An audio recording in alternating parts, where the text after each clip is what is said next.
anyone can get that big if you apply the right science, which is eat, never miss a meal, train properly, not be afraid to push yourself in the gym, to constantly be lifting heavier and more intense weights.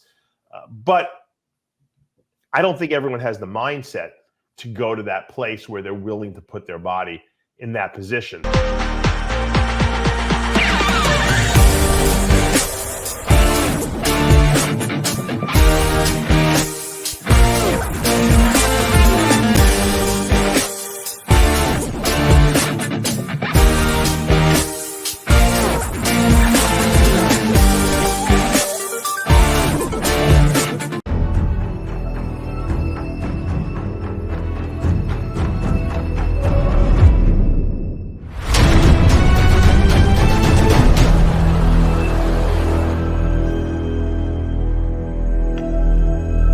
I created Species Nutrition with one mission in mind: to provide bodybuilders and serious athletes with no-nonsense supplements that work.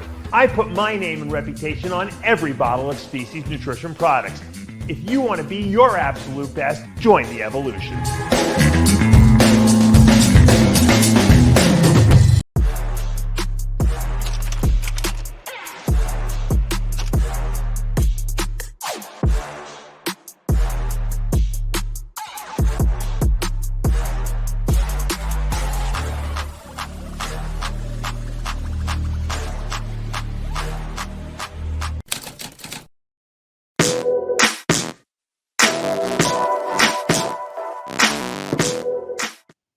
RX Television, RXMuscle.com. This is Ask Dave, your 30-minute question and answer show with Dave Palumbo. Whatever's on your mind, bodybuilding, non-bodybuilding, it is all on the table. So glad you can join us. Of course, we are in the post-Olympia period. This past weekend, we had the Romania Pro. This upcoming weekend, the Prague Pro. So Prague Pro, prejudging finals. We'll be sure to do wrap-up and then break the whole show down, of course, on Heavy Muscle Radio. Another exciting lineup. Samson Dawda, Krizo confirming his presence in the lineup as well. Mo Foda, I believe, is going to be in the lineup as well. Belarus Tabani, unfortunately, will not be competing. Another case of visa issues, though they are trying to sort it out. But from my understanding, he's not going to be able to attend. And then Horst MD, of course, transitioning over from Classic Physique and getting a glimpse of him last week in Romania. Very impressive. Finishing in third place ahead of Nathan Diasha. Nathan Diasha, of course, also in the Prague Pro. So another exciting post-Olympia show this upcoming weekend. Let's go to the questions. The first two questions on this show from the Dave Palumbo Experience app. I just had the questions in front of me. I don't know where they went. Where did they go? Here we go. Favorite fellow bodybuilding competitors or people in the industry to party with back in your heyday? I think this would have been a perfect conversation you should have had with Chris Cormier. By the way, Chris Cormier, this past episode of Heavy Muscle Radio. Well, I guess the answer would be Chris Cormier. So, yeah, I went through a little stint. I guess it was like maybe 2001 through 2004, I'd say. So it was about three and a half years where, for some reason, there was a big thing with after parties, like after the Olympia and the Arnold those years. And so when we would go to these shows, someone would invariably throw an after party, Craig Titus, or there was always some Victor Martinez. What would happen is these clubs in Vegas or in Columbus, Ohio would partner up with like a top level bodybuilder who was usually doing the show. And I know Phil Heath had a couple after parties too. And they would pay them some money, and obviously, and everyone would just go there and just hang out there and just have a good time. And so I have to say that my buddy Chris Cormier and I had a good time together. Chris, you know what? Chris is the kind of guy that just never said no. So like, Chris, you want to go here? Yeah, sure. You want to do this? Yeah, sure.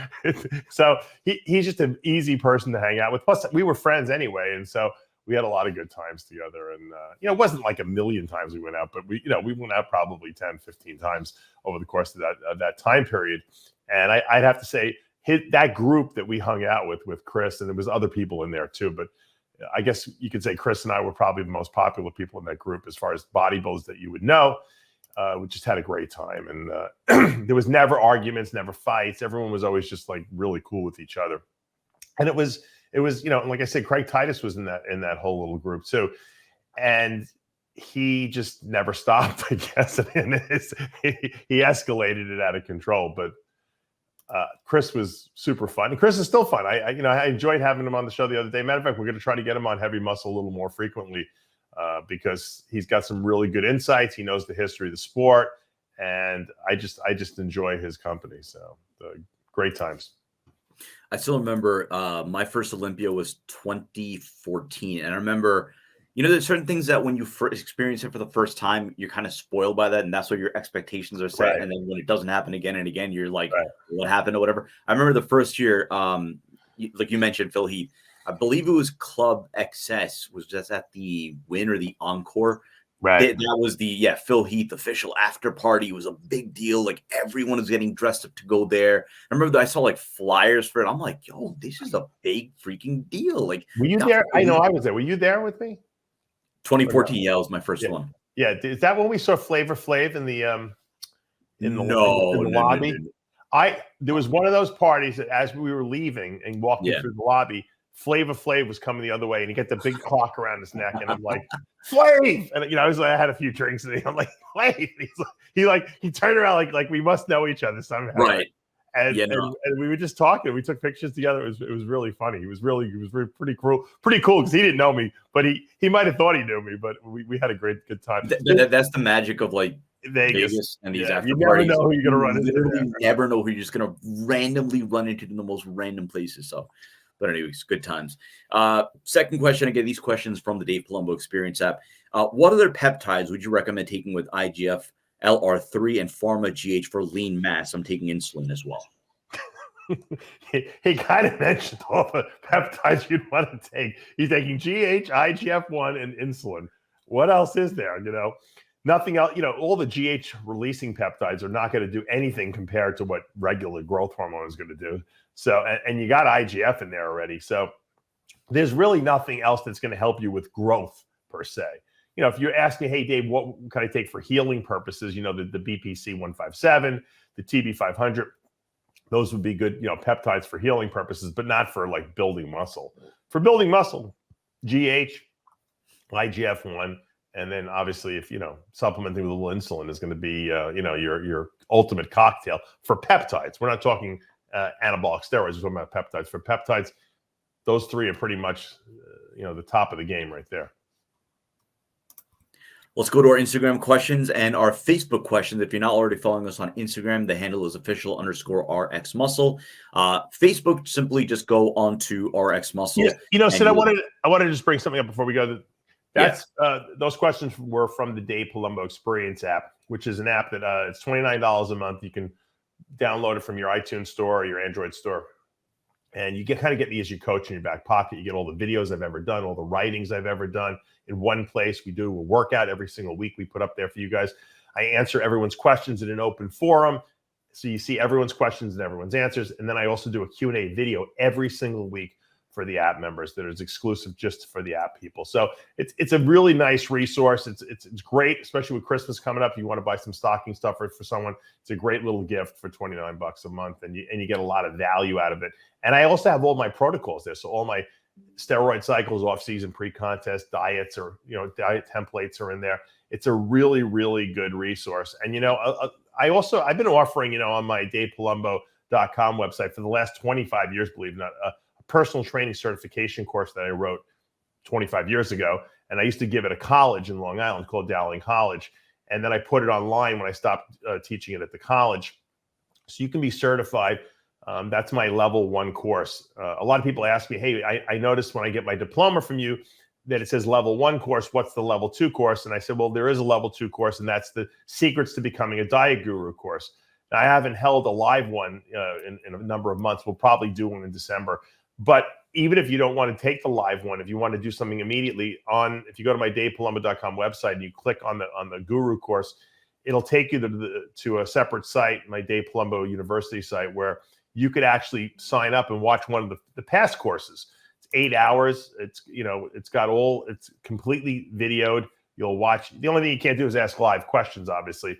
But you can watch the course and see me teach the whole thing. And it's a great resource. And if you do sign up for it to watch one of the replays, you can email me and I'll send you the actual 100-page guru manual that goes with it. And it's a great learning experience. That's our level 2 course, so you can get a diploma for that. So that's level 2 certification. And I'm putting together potentially just a course on anabolics, because a lot of people have asked me, hey, just can you do an anabolics course?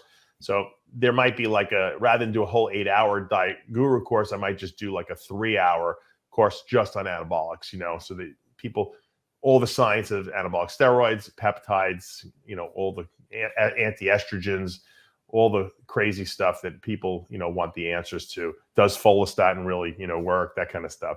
Because there's a lot of people have questions about that, and that seems to be a popular topic. And I think that would probably be a good level 3 course, but I haven't written that one yet. I'm in the process of doing that. So just to give you a little update on where we're at with the education part of the curve. So let's go first to our Facebook questions. Go to Daniel Bowles. What really helped you bring up your rear delts? I do a very unusual exercise. I think it's somewhere on either the RX Muscle YouTube channel. It's definitely on my Instagram, where I had this doctor friend. I've talked about him a million times. Dr. Mike, big influence on me growing up. And, he had graduated from my same medical school that I was going to at the time I met him 20 years earlier. He was the valedictorian genius. He actually used to work backstage when Wayne D'Amelio ran the IFBB. And he would be like the doctor backstage in case some of the athletes cramped or anything like that. Very, very knowledgeable guy. We were very, very tight. And, he used to say, he actually in his house had one of the side lateral machines. You ever see those side lateral machines with it's like a roller and your arm kind of sits on it and you kind of lift up, and you can do either 2 at one time. You can do it 1 at one time. He used to sit there and do 1 at a time because he had like some rotator cuff problems. And if I would go to his house, he had the thing in his house right under the telephone. Back in the day, before cell phones, you had to have there was a telephone attached to your wall. And he would talk on the phone and just do side laterals. He's like, this is the best. He had great delts. So he goes, this is the best exercise you can do for delts. And, at that time I was shoulder pressing and doing everything else. But as my shoulders got worse, I started to do that machine and it didn't bother my shoulders because it really stabilizes a lot for you, but it really concentrates, the force on the side delt. And you can really build some pretty big delts with that machine without even having to press. And what I did was I kind of modified doing 1 arm at a time like this. And I kind of went behind it and put my elbow, the pad on the back of my elbow, and I pulled the pad up like that. And I started doing that because I felt like it was an isolating movement and it didn't hurt my shoulder because the machine was stabilizing the weight. And you know what? My rear delts grew a ridiculous amount. So my delts actually got better.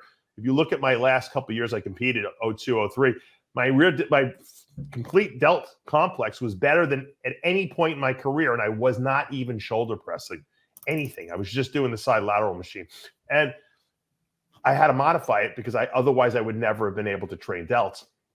And that just goes to show you that sometimes necessity is the mother of invention right there. And to this day, I tell people the best rear delt exercise is exactly what I just showed you.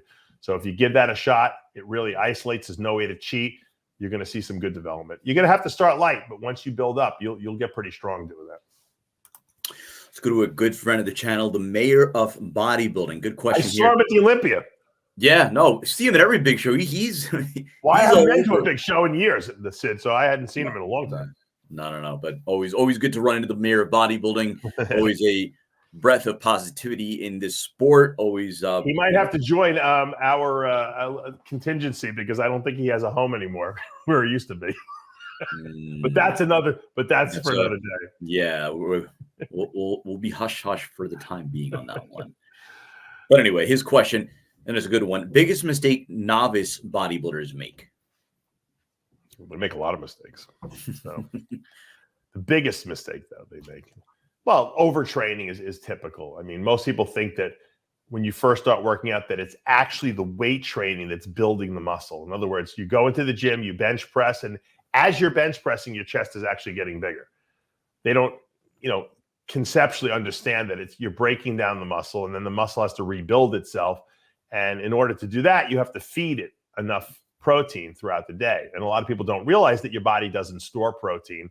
Okay. So if you don't eat protein every 2 to 3 hours, it's like there's certain parts of the day you're not eating any protein and your body's not able to repair itself. So it starts cannibalizing its own muscle tissue to do that. And so the biggest mistake is people, like, once again, they think the working out builds the muscle, so they overtrain too much. They don't take days off, and then they don't eat enough, and they don't eat frequently enough throughout the day. They think if they eat twice a day, 2 big meals, that's enough, and that's why they don't make muscle gains. And what they soon realize, if they get a coach or if they even do a little bit of reading or just learn by experience, is that timing is the most important thing in bodybuilding. In other words, knowing when to go to the gym, for how long, when to take days off to recover, which is not something that endurance athletes understand because they never take days off, and then making sure they're timing their meals every few hours throughout the day and not missing meals, because missing meals means missing muscle growth and gains. And I think that once people master that, they realize that almost like eating and training could be, it's like incredible the gains you can make initially, especially when you first start. I think a lot of people, don't realize that you don't even need, I see guys taking like steroid cycles, like after 2 weeks of training. I'm like, you're going to grow at a crazy rate just by eating and training right. You don't even have that down pat. And they're already looking to do cycles. So get your training regimen down proper, get your diet in order, make sure that you're timing your meals consistently, not missing. And once you got that perfected for 6 months, you'd be shocked at how much muscle you'll put on doing that. And I got to tell you, you could probably train naturally like that for a couple of years and make very good gains before you ever need to take an anabolic. But that's another discussion. So some questions from our Instagram page. Again, if you're not following us there, official_RX muscle. RJMCC, why do so many, quote, high-end multivitamins only do 1 or 2 a day pills? I can't always get V-mineralized in Europe and need an alternative. We are going to sort that out. We are working on it. We are working on Europe. We're going to be working on the Middle East as well. On that note, we're going to be in the at the Dubai Muscle Show next week. So if you're going to be there, come say hello. We're going to be doing the main stage interviews at the expo. So, I mean, and the guest list is truly A-list. And we're talking Ronnie Coleman, Phil Heath, Kai Green, Dennis James, Flex Wheeler, Chris Bumstead. Who else am I thinking? Breon Ansley, Big Rami, Dexter. I mentioned him, right? But anyway, so we're going to be there. We're going to see if we could hook up with some distributors as well, and make it easier for you in Europe and in the Middle East to get species. But anyway, Dave, why do so many, quote, high-end multivitamins only do 1 or 2 pills, 1 or 2 a day pills? Well, first of all, we are in Europe in predatornutrition.com. So you guys can go to predatornutrition.com. I know that's UK, but they do ship to Europe. So you can order from them. Unfortunately, they order big loads from us, but they run out really quickly. So you got to really act quick on that. We are currently also going to be in India, probably within the next 6 months. So that's going to be really exciting. And then, of course, if any Middle East distributors, are interested, they can go see you at the Dubai show coming up and talk to you about setting something up for them. But the reason why most companies do 2 a day vitamins or 1 a day, which is really most of the time, is because people are lazy. And most people are not taking a vitamin because they really want any benefit out of it. They're doing it out of guilt because they think they have to take a multivitamin to get everything they need. So it's half marketing ploy and half convenience. So they know most people don't want to take more than 1 pill a day. So how do you sell people on a 1 a day multivitamin? Well, you take every ingredient that they need, vitamin, mineral wise, and you put a little bit, just a little bit in there so you can list it on the label. Because most people, they'll look and they'll say, oh, look at all these vitamins and minerals in here. Wow, this must be a good vitamin. But meanwhile, if you're only taking 1 pill, like the biggest pill size is usually like a gram. That's 1,000 milligrams. Okay, 1,000 milligrams of everything combined is basically a milligram of everything, which is nothing really potent in forms and quantities that are going to do anything. Okay, if you take 1 milligram of vitamin C, it's not going to do anything. All right, so these companies, we call it pixie dust. They put pixie dust. They sprinkle a little this, a little that, a little that. It looks good. People take it because they feel guilty. Oh, I got to take a multivitamin. I'll take this 1 a day, Centrum, whatever the deal is. And they feel good about themselves that they took the vitamin. Meanwhile, they're getting no effective dosages of anything in there. They might as well not even spend the money on it. It's not even better than nothing. That's how weak these vitamins are.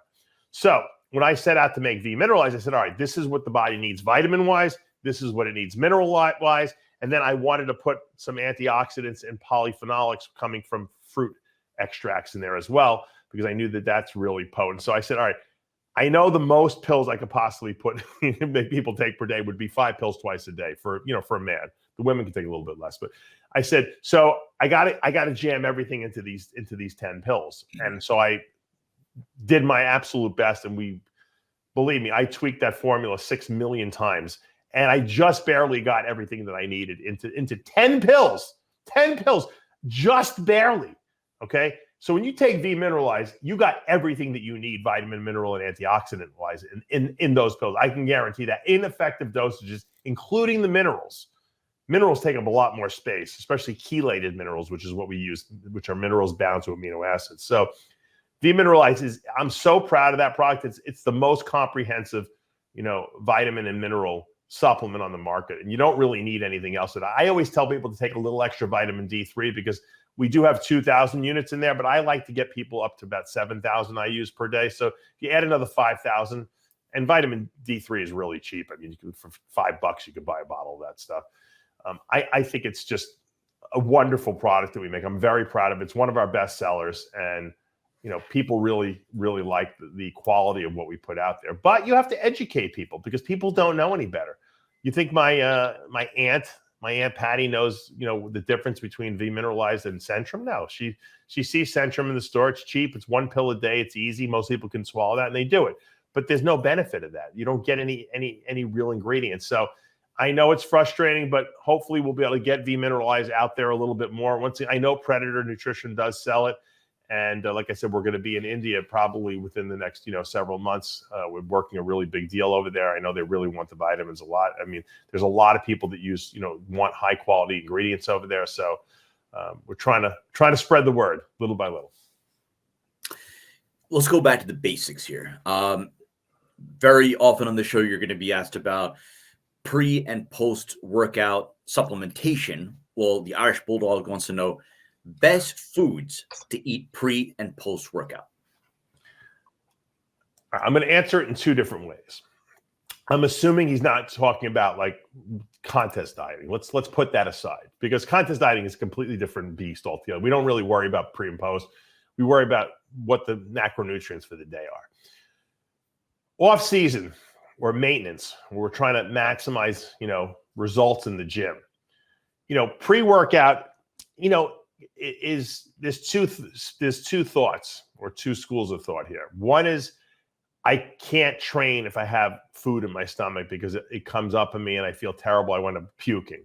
Those people I usually recommend have shakes pre-workout, like something that's going to coat your stomach, not going to bother you. I always have my guys usually do Isolyze, like something like our Carbolize, and then like usually I have them put some kind of a fat source in there. Macadamia nut oil or something like that, just to kind of slow it down a little bit, because whey isolate and high molecular weight carbohydrate shakes usually get absorbed really fast. Sometimes you can get low blood sugar because they get absorbed too quickly. So I mean, that's a typical pre-workout shake. You can do that 20 minutes before you go to the gym, and by the time you get to the gym, it's in your bloodstream. You feel really good. The other school of thought, which is what I did a lot in my career, was I like to train like in the middle of the day. And I would wake up late. I used to go to bed late at night. I would wake up late. So I always felt very depleted in the morning and kind of dehydrated. And my muscles didn't feel quite as pumped as they would later in the day, but I didn't want to train at like midnight, like I used to do when I was really young. So I said, if I'm going to train during I got to feel pumped. I got to feel good. So I would go to McDonald's and everyone knows I used to do my McDonald's once a day. And I would go to McDonald's, let's say around noon, and I would have, my two triple cheeseburgers and fries and some apple pies. And about an hour and a half later, I would go to the gym and I would train. And I felt great because all that greasy, salty, food was fill my muscles, and I would be pumped and I felt well hydrated and it didn't bother me. Now, there were certain days like when I did legs where I probably wouldn't do that because I probably would, get a little nauseous and feel like I was going to throw it up. So on those days I would do shakes usually before the gym, but by and far, most of the time I did that greasy, salty meal. And once again, it was because I just felt better in the gym. So it really depends on the kind of body type you have. Some people, if they do a burger and fries every day, they're going to be a fat slob from that, because they don't have a good enough metabolism. And a lot of people don't walk around very dehydrated in the morning. They're always holding water in the off season. So if that's the case, then you could do a shake, or you can do a regular food meal. Now, the most important, I guess, meal off season would be the post workout, because once you're done training, we want to turn on mTOR, which is basically the switch of the factory that starts the protein synthesis machinery going inside your cells. We want to turn that on as fast as possible. And the way to do that would be to give a healthy dose of a branched chain amino acid, rich protein. And you don't want to just do it as branched chain aminos. You don't want to just take leucine or just take, branched chains. You want to have it as a whole food source that seems to work more effectively from the research they've done and the research I've done, which is practical research in the gym. So whey isolate gets absorbed pretty much as fast as amino acids would. So what I usually tell people to do is a post-workout shake and it depends on how big you are. I used to do about 60 grams of whey isolate protein. So my protein, so let's say I'm doing isolized, I do 2 scoops of isolized protein. I would mix it with some kind of a high molecular weight carbohydrate. Now, when I was competing, I was using Vitargo because my Carbolize wasn't around at the time. But any of the high molecular weight carbohydrates work. And you don't want to put a fatty acid source in post-workout because you want to absorb that food super rapidly and fast. So the carbs go into the muscle as glycogen. So you reglycogenate the muscles in the liver. The protein goes into the muscle cells, turns on mTOR, and starts the protein machinery and the protein synthesis reactions starting pretty quickly. About an hour and a half after that post-workout meal, because that thing's going to be post-workout shake, because that's going to be absorbed quickly. Then you do your next meal. So let's say you like eating steak at night or salmon or whatever it is for dinner. Okay. And it's dinner time. You do your shake first, an hour and a half later to 2 hours later, then you can do your meal. You don't want to do your heavy meal right after you train because it's going to take a long time for you to break down that meal, digest it, and then absorb it. Meanwhile, you could have been repairing, yourself. A lot of times back in the day when I would train a little earlier in the day, I would actually drink a post-workout shake, go home and take a nap for an hour. You wake up, you feel like you're almost bigger than you were before because all that shake is in your body. And then by the time I would get up from the nap, I was ready to eat again and I was starved. So that's just how I broke it down. The pre-workout kind of situation is kind of determined by what kind of a body you have and what you think you need. It's not as important. Okay. The post-workout shake is what you want rapidly, infused into your body. And the best way to do that is a shake. So we take next DEXA scans from Evan at Large. Your thoughts on DEXA scans for keeping track of progress in the off season and or prep? I hate them. I hate any body fat scans whatsoever. I think that they're all BS. And I'll tell you why, because I had them all done because I would always go to these gyms, I would travel for guest postings and everyone had all the latest and greatest equipment and they would want to run these scans. I mean, my body fat was always 26% according to these scans because they were all based on height, weight. And for my height and weight, I'm overweight, and so it doesn't matter what it measures, impedance and this and all that stuff. It involves a mathematical equation that takes into account how much you weigh. And as soon as they do that, it's not going to be accurate. Now, if they're going to float you in a tank, that's fine. But you know what the truth of the matter is? Those stupid, you ever see the body fat clamps, the calipers that grip your skin and tell you how thick the skin fold is? Those are the most accurate. If you really want to chart body fat, to be honest with you, if you have a coach, I could tell just by looking at people's pictures if they have how much body fat they have. I can almost guess it to the actual, decimal point because I've been doing it a long time. So, I mean, if you look in the mirror and you see how much, and you grab your stomach and you see how much, what the skin fold is on it, do you really need them to tell you what your body fat is? It's not, to me, it's not a useful metric of anything. I think that you're better off just using the mirror as your guide. You know what? I think I'm getting a little too fat. Maybe I should cut back my carbs a little and do a little bit of cardio. Or, you know what? I'm pretty flat. I'm pretty lean for the off season. I haven't really gained any muscle. I'm checking my stats. I haven't gained any, body weight for like 5 weeks. Maybe I should increase my food a little bit. I mean, it doesn't take, a rocket scientist to figure that out. You don't need a scan to tell you that. So I'm not so thrilled with the scans. I don't think they're that important. I think sometimes it's good to chart your progress, like maybe measure your arms, your legs, if you want to see if your diameters, your measurements improve. That's always a good way to chart whether you're making progress or not. Measure your waist size, that kind of stuff. But I think once you get into these scans, I think that they're very inaccurate. And you know what? It's just like another reason to spend money that you don't need to spend. You go spend it on a good multivitamin. It's a good question here about oh, here we go. From Bilal Hamide. Does it feel like some people simply can't get as big as others, no matter the PEDs? I feel like genetics play a part in how big you can actually get. There is that debate between genetics and obviously training, the food, the PEDs, yeah. But does it just come down to the limitations of your genetics?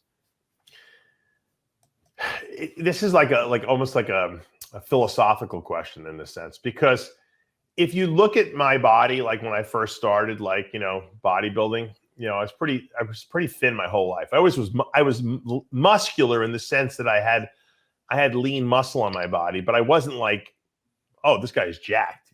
I just looked lean. You know what I mean? So I don't think anyone would have guessed that I was able to get to 320 pounds, pretty relatively lean. So my initial reaction to that would be that anyone can get that big if you apply the right science, which is eat, never miss a meal, train properly, not be afraid to push yourself in the gym, to constantly be lifting heavier and more intense weights. But I don't think everyone has the mindset to go to that place where they're willing to put their body in that position. So I think while most people could add muscle to their body, and we don't know how it's going to look, obviously, because the genetic structure of your body is what it is. That's why I wasn't Mr. Olympia, because I was huge, but I didn't have the structure of Mr. Olympia.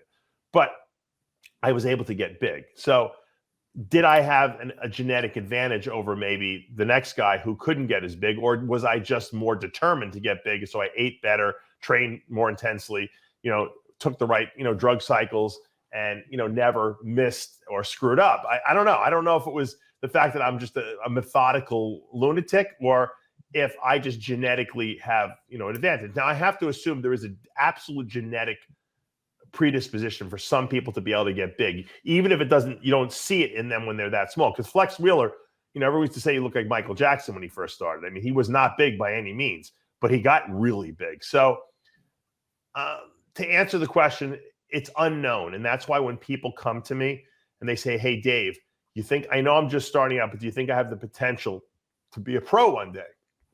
I said, do you want to be a pro? They said, yeah. I said, then become a pro. Because you don't know what your potential is until you actually tap into it. I see a lot of guys who tell me they want to be pros. They sign up for the coaching. They go buy the food. They get the supplements. They even do the drugs. But I see the way they train. They miss days. They have excuses why they couldn't eat for 3 days in a row. So there is a mindset that needs to go along with the desire to be a pro, that you're going to have to sacrifice a lot. A lot of people don't want to sacrifice because it's uncomfortable. Most people don't want to subject themselves to uncomfortableness. I don't know what it is about us bodybuilders that we love to torture ourselves, but we enjoy the benefits that go along with the torture, which is the results we see on stage or the results we see in the gym. And that's what motivates us. But not everyone has that inside them. And there's nothing wrong with that. It doesn't mean you're bad or better or worse. Maybe we're crazier because we have that inside of us. But there is something inside the bodybuilder that doesn't exist in everyone else. And I don't know if it's genetics or if it's just a mindset about how you want to look. But yes, there's absolutely, bodybuilding is about genetics at the elite level. But I've seen people with the worst genetics compete and win their class at shows and shock the hell out of everyone because they were willing to put the work in. That's what you got to ask yourself. Am I willing to put the work in and make the sacrifices? If you are, you can absolutely compete and look good. Will you be Mr. Olympia? Probably not, but you can go far in the sport if you're willing to do the work. That's going to do for this episode of Ask Dave. A reminder, if you haven't already done so, subscribe below, hit the notification bell. If you like what you're watching, hit the like button, comment below. We have all new episodes right now of After Hours. Big Lenny was supposed to join, but technical difficulties. He couldn't join us. All new Heavy Muscle Radio. We did a live episode of Jimmy the Bull and Lee Priest's new show, The Confessional, Friday night. So that was a lot of fun. It was about a good two and a half hour episode. So if you haven't already checked that show out, it's absolute comedy. It's hilarious. Greg Valentino makes an appearance as well. And then we have some post-Olympia debates on the channel as well. Dave, John Romano, Milos Sarchev, Leslie Timble, really, really good substantive bodybuilding conversation. And again, we appreciate all of your support over the course of the Olympia period. And in this post-Olympia period, we've had a spike in views, spike in subscribers. And again, that's all thanks to you, and appreciate all the support that you've given us. And, we bust our butts to provide you with all this conversation and everything that we provide in terms of content for the most hardcore bodybuilding fans. A reminder, next week, we're going to be in Dubai for the Dubai Muscle Show. We're going to be doing the one-on-one interviews on their main interview stage. So that's going to include Ronnie Coleman, Phil Heath, Kai Green, Big Ramy, Chris Bumstead, Flex Wheeler, Dexter Jackson. What days is that, Sid? So that's going to be Thanksgiving weekend. So we're basically, as these interviews are conducted, our video guy Kaz, he's going to be joining us, so he's going to be helping us with all the shooting, the editing, and everything. You're going to be sitting back, stuffing your face with Thanksgiving food, all of you, and we're going to be stuffing your YouTube your timeline with one-on-one interviews, some of the biggest names in all of bodybuilding. So it should be a lot of fun. And the best part of it is that it's not the Olympia or Arnold where we're running around, they're running around, or again, if it's an athlete that's dieting for the show, they're only going to want to talk to us for 2-3 minutes. We're going to actually have a chance to get in depth, have the athletes or bodybuilding luminaries open up a little bit. Again, real meaningful bodybuilding conversation. We also have an arrangement, or we're working on an arrangement with Andrew Jack as well to do a sit down one-on-one with him, not at the Dubai Muscle Show, off campus. But again, one of the biggest mysteries in all of bodybuilding, Andrew Jack. So we're going to try to get at the bottom of him, his story. So again, a lot to look forward to over the course of the next week and a half. So if you haven't already done so, subscribe below, hit the notification bell. You're not going to miss anything and everything that we have coming up over the next coming days and weeks. For Dave Palumbo, I'm Sadiq Faruqi. We'll see you next time.